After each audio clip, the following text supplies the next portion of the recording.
प्रयागराज कुंभ मेला न केवल हिंदू धर्म का एक पवित्र पर्व है, बल्कि भारतीय संस्कृति, आस्था और आर्थिक विकास का एक अभूतपूर्व संगम भी है।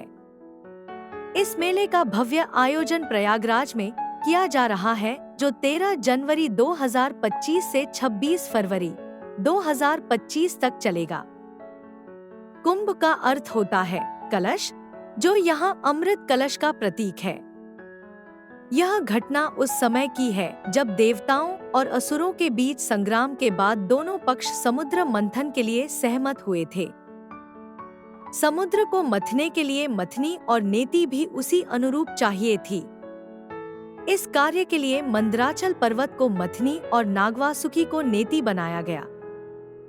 समुद्र मंथन से 14 अनमोल रत्नों की प्राप्ति हुई, जिन्हें देवताओं और दानवों ने आपस में बांट लिया।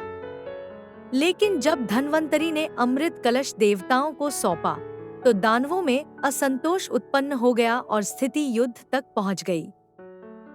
तब भगवान विष्णु ने मोहिनी का रूप धारण करके अमृतपान का वितरण करने का प्रस्ताव रखा और अमृत कलश की रक्षा का दायित्व इंद्र के पुत्र जयंत को सौंप दिया। अमृत कलश प्राप्त करने के बाद जब जयंत दानवों से अमृत की रक्षा करते हुए भाग रहे थे, तब अमृत की कुछ बूंदें पृथ्वी पर 4 स्थानों पर गिर गईं। प्रयागराज, हरिद्वार, उज्जैन और नासिक, इन्हीं 4 स्थानों पर कुंभ मेले का आयोजन किया जाता है। भगवान विष्णु की आज्ञा पर सूर्य, चंद्र, शनि और बृहस्पति भी अमृत कलश की रक्षा कर रहे थे। इन ग्रहों का विभिन्न राशियों सिंह, कुंभ और मेष में विचरण करना कुंभ पर्व का प्रतीक बन गया। इस प्रकार ग्रहों और राशियों की सहभागिता ने कुंभ पर्व को ज्योतिष से जुड़ा एक विशिष्ट पर्व बना दिया। जयंत को अमृत कलश को स्वर्ग ले जाने में 12 दिन का समय लगा था। कहा जाता है कि देवताओं का एक दिन पृथ्वी के 1 वर्ष के बराबर होता है। इसी कारण समय के साथ इन स्थानों पर ग्रह राशियों के विशेष संयोग के आधार पर हर 12 वर्षों में कुंभ मेले का आयोजन होने लगा। कुंभ मेले में आने वाले श्रद्धालु न केवल संगम में स्नान करते हैं, बल्कि कथा, कीर्तन और धार्मिक प्रवचनों का भी आनंद लेते हैं।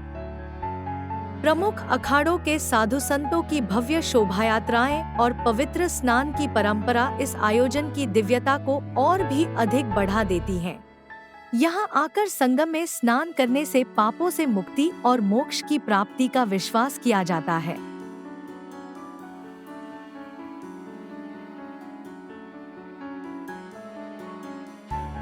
दो 2025 के कुंभ मेले में लगभग 40 करोड़ श्रद्धालुओं के आने का अनुमान है। इनके लिए बड़ी संख्या में अस्थायी टेंट बनाए गए हैं, जो एक विशाल टेंट सिटी का रूप लेते हैं। कुंभ मेला स्थानीय अर्थव्यवस्था को सजीव करता है, हजारों व्यापारिक गतिविधियां और बाजारों को सक्रिय करता है। यह मेला लाखों होटल कर्मचारियों, ट्रांसपोर्ट वर्कर्स, गाइड्स और सफाई कर्मचारियों के लिए रोजगार का बड़ा जरिया बनता है। एक अनुमान के अनुसार 2025 के कुंभ मेले से 2 लाख करोड़ रुपए से अधिक की आर्थिक गतिविधियों की संभावना है, जो इसे राष्ट्रीय समृद्धि का केंद्र बनाता है।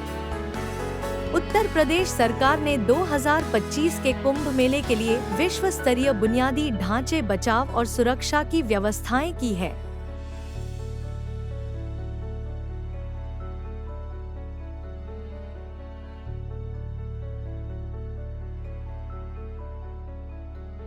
कुंभ मेले की विशालता के बावजूद प्रशासन और स्वयंसेवी संगठनों ने पर्यावरण को संरक्षित रखने के लिए विशेष कदम उठाए हैं।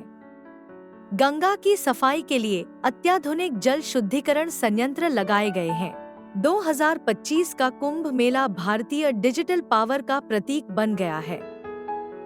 यह मेला भारतीय जीवन शैली, परंपराओं, सांस्कृतिक धरोहर को संरक्षित रखने का अद्वितीय प्रयास है। अस्तो मां सद्गमय, तमसो मां ज्योतिर्गमय, मृत्योर्मा अमृतंगमय। शांति, शांति, शांति।